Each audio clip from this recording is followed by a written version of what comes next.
Britt is a 35-year-old, 6 foot, 185-pound recreational soccer player. He has a medical history of allergies, which are worse during the spring soccer season. He was diagnosed with asthma.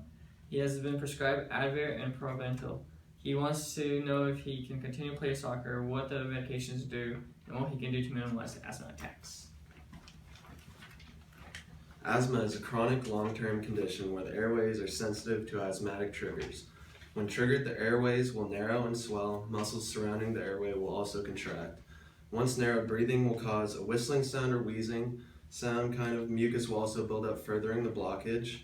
And it could be external or internal. There are also unpredictable ways that it can hit you. The medications Britt was taking is Advair and Proventil, and Advair's generic name is fluticosine and or salmeterol. And this is a controller medication, which means it's taken consistently to prevent asthma attacks. And the medication contains a steroid, and the other one he's taking is Proventil, which is also called albuterol, and this is a rescue medication, so once he gets the asthma attacks, he takes it and it helps.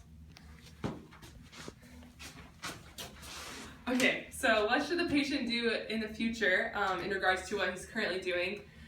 He can continue using the controller medication, which is Advair, for long-term treatment, and then Proventil he can continue to use because that's like what he takes, what he inhales when the asthma attack is actually happening, and that's a short term, that's rescue.